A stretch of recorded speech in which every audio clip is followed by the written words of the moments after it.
मैं हमेशा सबकी मदद करता हूँ, या ये कहूँ कि लोग हमेशा मेरा फायदा उठाते हैं। पहली बात तो आप अहंकार के बैठे हो कि मैं सबकी मदद करता हूँ। तुम में है क्या जो तुम मदद कर सकते हो?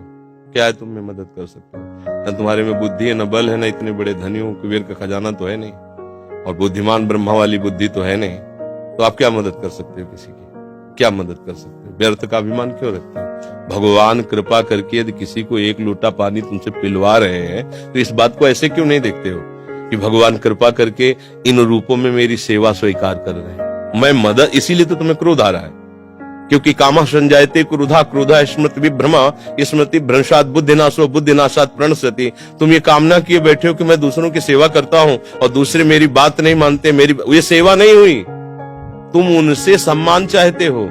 हमने तुमको पानी पिलाया, तुम्हें प्रणाम करो, हमारी बात मानो, हमारे अनुकूल चलो। इसे सेवा थोड़ी कहते हैं। सेवा कहते हैं नेकी कर दरिया में डाल। सेवा कर दी, अब तुम गाली भी दोगे तो हमें स्वीकार है। तुमने जल पी लिया, आनंद से तुम मस्त रहो, हमें गाली दोगे कोई परेशानी नहीं। इसे कहते सेवा। सेवा करके सामने वाले को झुकाने की बात आना, उसे सेवा नहीं कहते। पहली बात, गलत हो आप, तभी आपके अंदर क्रोध आता है। यदि आप गलत नहीं होगे तो आपके अंदर क्रोध नहीं आएगा।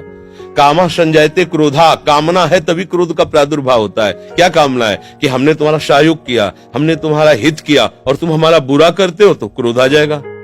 अगर तुम हित कर रहे हो तो तुम्हारा बुरा कौन कर सकता है त्रिभुवन में? किसी की ताकत नहीं। हमारा कर्म ही बुरा हमारे सामने आता है। जैसे हम अभी वर्तमान में वो पाप नहीं किए जिसमें हमारे ऊपर ब्लेम लगाया गया है। इस समय तुम बिल्कुल निर्दोष हो, लेकिन वो दोष जो तुमने गुप्त रूप से किया तुम्हें बख्शेगा नहीं। तुम लाख जगह रो, लाख जगह तुम प्रार्थना करो, वो तुम्हें दंड दे के रहेगा। कर्म बड़ा बलवान होता है। तो पहली बात तो ये छोड़ो कि आप किसी का हित करते हो। बात ये सोचो कि भगवान कृपा करके हमसे हित करा रहे हैं, और किसका? वही इन रूपों में आ रहे हैं। आप उनको मनुष्य समझकर, अपने को बड़ा समझकर, फिर दोष हो जाएगा। शास्त्र की बात मानो।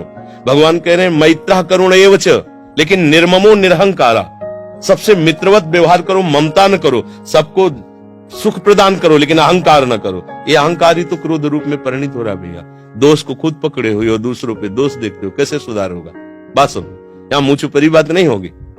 तस्मात् शास्त्रम प्रमाणम ते कार्याकार्यो व्यवस्थित हो। सही बात सुनने के लिए भी छाती में बल चाहिए। बोलने की तो बात जाने दो, सही बात सुनने के लिए हमारे अंदर बल चाहिए। अगर तुम इस बात को सुन ले, समझ गए, तो तुम गृहस्थ में रहते हुए भी महाशक्तिशाली बन सकते हो। पर आज हम क्या है कि शक्ति खुद अपनी खो रहे हैं, इसीलिए क्रोधित हो रहे हैं। कमजोर क्रोधित होता है, बलवान क्षमावान होता है। बलवान क्रोधित नहीं होता है, कमजोर को क्रोध आता है, कामना युक्त को क्रोध आता है। हम दूसरे का हित कर रहे हैं, ये अहंकार है। हम एक यंत्र हैं, भगवान यंत्री हैं, वो जैसा हमसे करवा रहे वैसा हो रहा है। हमें ये भावना रखनी है, हम करने लायक हैं। एक श्वास भी नहीं ले सकते इस तरह में, ऐसे भी नहीं कर सकते। अगर वहां से ऑफ हो जाए तो तुम एक श्वास नहीं ले सकते, फिर क्या होगा?